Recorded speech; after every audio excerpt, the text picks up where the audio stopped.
Hello everybody, I got a quick question for you all. Did you like Prince of Persia: The Sands of Time and all the awesome gameplay stuff it had? Yes, you say? Well, if I got the game for you, and it just so happens I'm reviewing it on this episode. It's Prince of Persia: The Forgotten Sands for the Xbox 360, today on this episode of Power Up.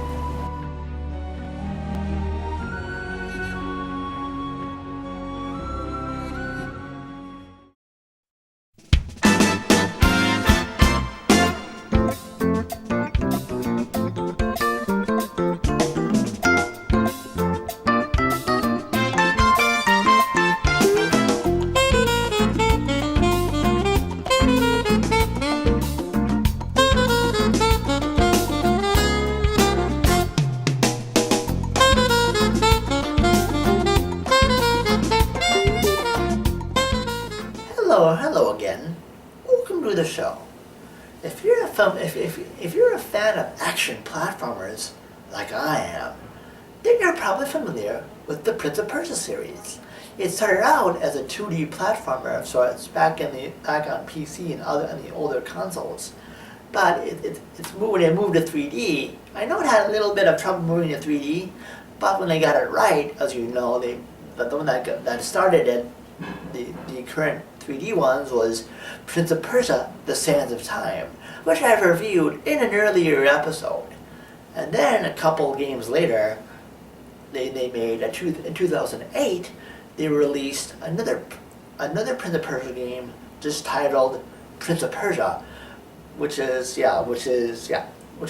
pretty fun. Which was very fun. It was more of an open world Prince of Persia in a way, which was pretty cool.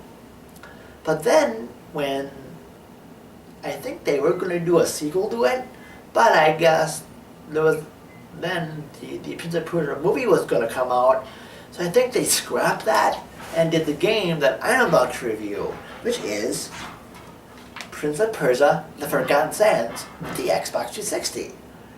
Also, to know before I start this review, I also have the Wii version, and these are actually two different experiences. This one was also on the PS3, but it was also released on the PSP as well, and the DS. But those are also different experiences as well. But I'll review those. This is the only other Forgotten Sands game I have, and I'll do this one at a later time. But what I liked about this one is it felt more like it was returned to the more linear gameplay of Sands of Time, where it wasn't much open world. You kind of went on a straight along path in a way, which was like Sands of Time. So anyway, I guess we should get to the review then and help the prince do awesome stuff now. So let's do it, shall we? Prince of Persia: The Forgotten Sands was released in 2010 for the Xbox 360, as well as the PS3, Nintendo Wii, Sony PSP, as well as the Nintendo DS. And they were released around the same time as it was meant to be released when the movie adaptation of Prince of Persia was out. I believe it was Prince of Persia: The Sands of Time. But this game is in no way connected to that movie. I think they just released it as to get, oh my gosh, Prince of Persia's coming out, we better release a game for it. Anyway, I think this game is really fun. It brings a lot of the elements from Sands of Time. Whereas, wall running, the time reversal, among other things. And to me, it's really fun. Anyway, I should get to the story first and foremost. Basically, this is supposed to be an interquel, a story that takes place between the Sands of Time and the Warrior Within. Basically, the prince is on his way back from Azad to go to his brother's kingdom. His brother is named Malik, and he goes to his brother's kingdom to help him out and to learn leadership. But as it turns out, on his way there, when he arrives, there's kind of a battle going on, like a major battle. It's really insane. But he decides to help him. And as they fight, when he finally finds them, he wants to release King Solomon's army to help turn the tide, so to say. but it's anything but that easy, as actually the army is actually evil and turns everybody to sand, with the exceptions, of course, being the prince and his brother, who, after getting the medallion, like a medallion or something, I forget what it is, that protects them from that damage, from turning into sand creatures. So basically, they have to go and stop the not too good stuff from happening. But along the way, the prince runs into a queen of the Jinn. I hope I'm pronouncing that right, Jinn. I think it's Jinn, D-J-I-N-N. But anyway, this queen gives the prince powers, such as the aforementioned,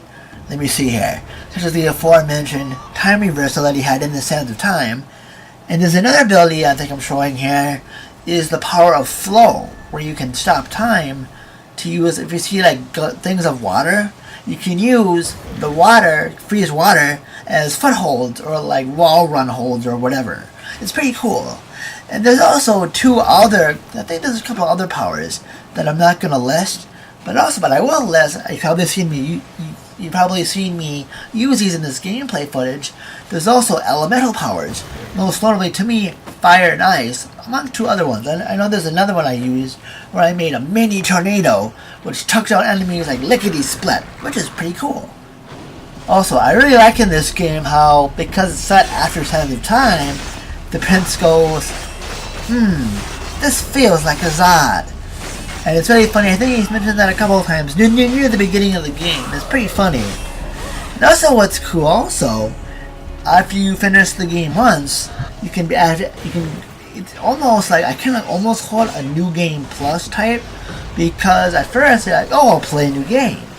And so you play a new game, but as soon as you go to the part where you get your first power, so you can rewind time, it basically reinstates all of your like elemental upgrades, although it's kind of a partial upgrade because you'll get all of your powers back that you had at the end of the previous game, and you'll have your whatever you had, how many powers, because in this game, using your powers or you're using your elemental powers or the power of rewind uses a slot in your meter. And what's cool is if you've already played through a game and you get a new game and you get your first rewind power, it reinstates all of that, which is nice. Even your health meter if it's a really long health meter, you get a really, really long health meter back. So that's good or bad. If you wanted to redo it again, if you wanted to redo the game and do it differently, I guess that's the bad part, where you'd have to erase your old save file to start a brand new game.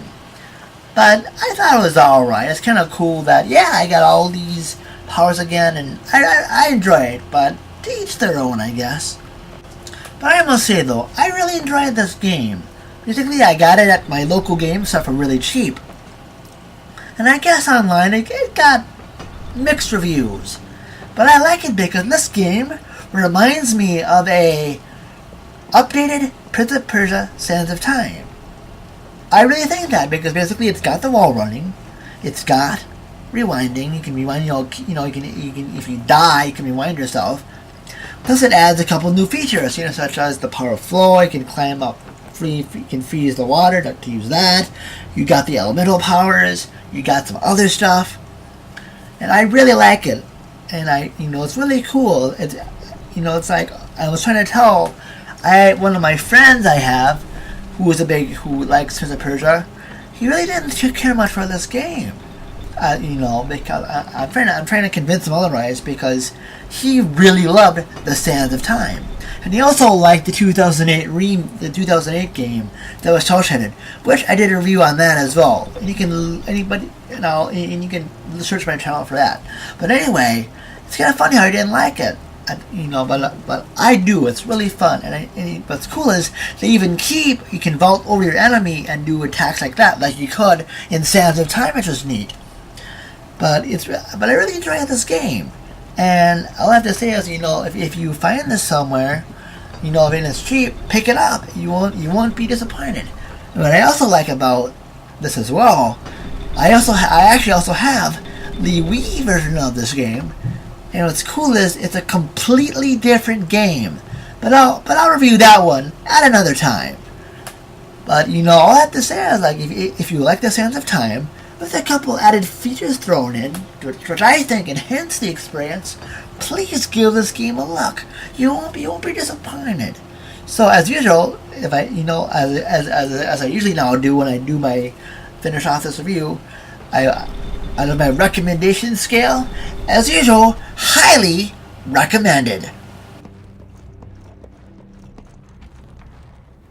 As always, if you live in or around the South St. Paul Metro Twin Cities area in Minnesota, please be sure to visit my friends at Level Up Games. They have, besides video games, you also have collectible card games, comic books, collectibles like geek collectibles, and other awesome stuff. And the address should be around here, so be sure to give them a visit if you're from around here. Also, if you're watching this on YouTube, awesome, PG. And if you haven't subscribed yet, please do so. And if you liked it, and also please leave some kind of comment on the bottom. Hopefully a good one, but anyway, or anything else. But please do it below as well. And also, I have a Twitter feed and a Facebook fan and group page, and that information is around here as well. Well, anyway, thank you so much for watching, and stay tuned for the next episode of Power Up.